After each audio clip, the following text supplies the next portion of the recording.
Domingo, 10 da noite. Uma mulher desembarca sozinha numa estação de metrô.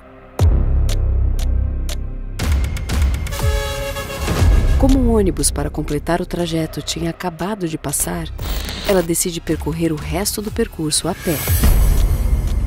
Seriam apenas 20 minutos de caminhada. Interpelada por um desconhecido, ela nunca chegou em casa.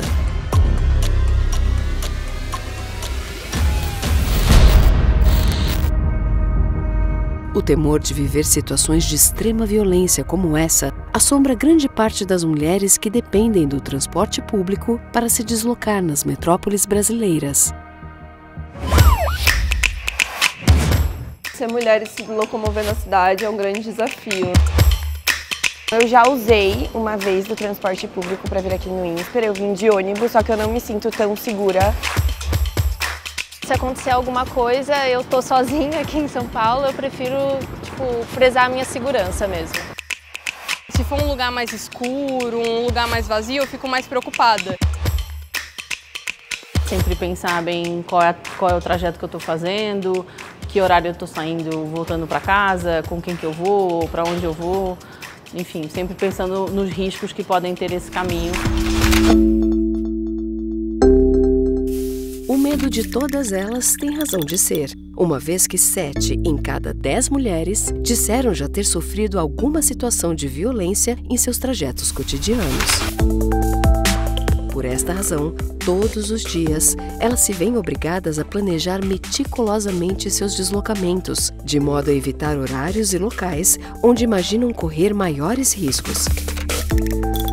Algumas evitam passar por locais desertos e escuros, preferem não sair à noite e pedem que alguém as espere no destino. Outras têm mais cuidado ao escolher onde sentar no transporte coletivo, compartilham as rotas com conhecidos e evitam usar certos tipos de roupa. Há quem opte por fazer trajetos mais longos, por acreditar que estes são mais seguros, e também quem, com frequência, prefere fazer parte do percurso com transporte por aplicativo. Mas o que pode ser feito coletivamente para que mulheres se sintam seguras para transitar e ocupar os territórios das cidades brasileiras? INSPER Cidades na mobilidade. INSPER Cidades na mobilidade. Desde a década de 90, quando se mudou para a capital paulista, a urbanista Carmen Silva luta para assegurar os direitos à moradia digna e à cidade. E isso inclui pensar, sobretudo, nas mulheres. A mulher é quem mais se locomove. A mulher tem que transitar para o trabalho, do trabalho ela tem que pegar os filhos na creche, e isso traz um transtorno muito grande por conta de horários e essa correria. Um bom transporte público, locais de uma boa mobilidade, onde nós pudéssemos estar próximo dos equipamentos públicos, onde pudéssemos também ter trabalhos voltados com a segurança, porque segurança nada mais é do que se juntar, integrar políticas integradas, né? Mas infelizmente o momento, a atual conjuntura do Brasil, não estou falando só de São Paulo, falo do Brasil inteiro, é uma falta de segurança constante. A aluna de pós-graduação de urbanismo social tem sorte de morar no centro da cidade de São Paulo. Mesmo assim, ela não se sente segura em todos os deslocamentos. Quando a rua está mais deserta, quando só tem carros na rua, eu me sinto mais insegura do que quando tem várias pessoas ou comércios, né, abertos. Às vezes eu, em vez de voltar para casa a pé, ou de ônibus ou de metrô, eu volto de Uber. Então acho que tem ainda esse encargo maior financeiro. As mulheres são mais da metade da população da região metropolitana de São Paulo. Dentro deste universo, a fatia de mulheres com renda de até um salário mínimo que vivem próximas de transporte público de alta capacidade é de apenas 12%.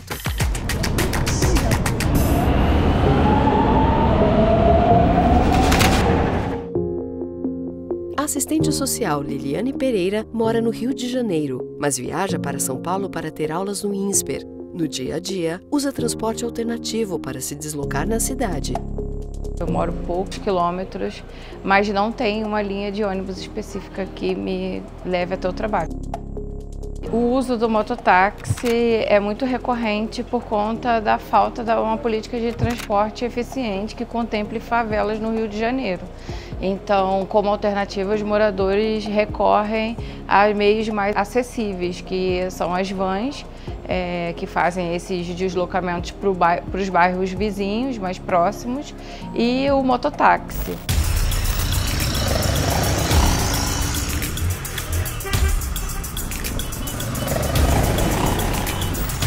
O táxi tem uma capacidade de circulação em vielas, lugares mais estreitos, mais apertados, e é mais versátil também.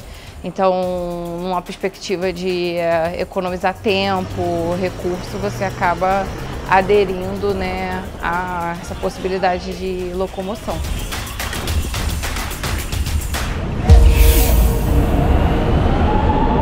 Seja no transporte público ou nessas condições, né, do mototáxi, a gente acaba se submetendo a situações vinculadas muito à questão do assédio. E no mototáxi acaba mais ainda porque você tem um contato direto, corpo a corpo, com a pessoa que está pilotando a moto. E mais suscetível a também passar por esse tipo de situação. Já aconteceu comigo de eu estar precisando chegar rápido, né, no trabalho e o cara passar a mão na minha perna sem consentimento, e isso me trazer grandes questões, né? E aí se você reage de determinada forma, você acaba caindo da moto, as pessoas não escutam, não ajudam quando você está passando por uma situação sozinha, né?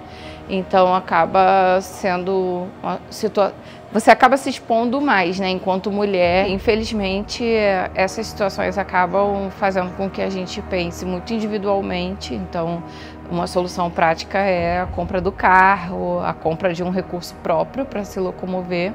Mas pensando em soluções coletivas, acho que falta vontade política de se debruçar realmente sobre essa agenda com atenção, né? Mas se houvesse uma linha de transporte que fosse possível eu fazer esse deslocamento, obviamente eu não estaria arriscando a vida e arriscando também passar por esses tipos de situações de violências mais diretas. Os riscos ficam ainda maiores para mulheres que, como Liliane, são mães e que, por esta razão, precisam transitar acompanhadas dos filhos. As mulheres não têm uma condição de vida dela chegar a um certo horário e ela se aquietar para se cuidar. Então ela vive cuidando de outros, sai para trabalhar, volta para pegar filho na creche. E uma coisa que nessa ida, ela também não tem uma creche local no território dela, porque ela sempre tem que procurar a creche próxima ao trabalho dela, porque o horário do trabalho, inclusive, não dá a ela um descanso, porque ela tem que correr para pegar o filho na creche. As creches têm um certo horário que não condiz com o horário do trabalho dela. Então é essa correria o dia inteiro. Ela sempre se preocupa em estar próxima, sempre utilizar o território, o corredor próximo ao trabalho dela. A ligação do trabalho com a vida das mulheres, ela é muito séria. Ela implica em muitas coisas, ela deixa muitas vezes de viver o pertencimento do próprio território dela. Quando a gente olha para a questão dos deslocamentos hoje em dia na cidade, a gente está falando sobre 1, 2 horas que são perdidas e que poderiam estar sendo investidas em outras áreas, né? Da saúde, do esporte, do lazer, do ócio, né? E que, na verdade, se transformam em mais horas de trabalho. Eu acredito que o deslocamento do cuidado é uma realidade enfrentada, né, sobretudo por mulheres, e que quando a gente olha para uma perspectiva de mulheres que não possuem a sua rede de cuidado, ou seja, que não possuem empregadas domésticas e babás para oferecer esses serviços, né, a gente encontra uma situação de vulnerabilidade e de um deslocamento que ele é muito voltado para a manutenção do lar, né? boa parte do Dia das Mulheres é gasto com o chamado deslocamento do cuidado, que é o tempo usado para percorrer as distâncias entre a casa, a escola, o supermercado e o trabalho. As mulheres negras são ainda mais sobrecarregadas. Para aliviar este fardo que pesa de maneira desproporcional na rotina das mulheres, é preciso implantar políticas que promovam a maior integração entre os locais de moradia e as ofertas de trabalho e serviços.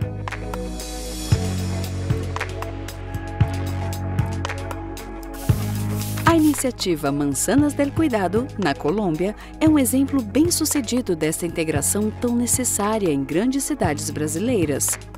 Em mais de 20 bairros da capital, Bogotá, mulheres podem acessar equipamentos de lazer, cursos profissionalizantes e outros serviços, enquanto uma equipe do centro se ocupa de cuidar de quem depende delas.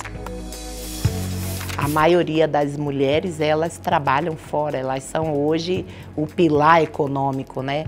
É importantíssima essa relação de nós termos o cuidado de ter um país que se preocupe um pouco com o sistema, com a metodologia do urbanismo social, onde todos possam ter esse circular e que sejam proveniente um bem em qualidade para todos, principalmente para as mulheres. Uma cidade que fosse construída a mãos por mulheres, ela seria mais inclusa, seria mais humanizada.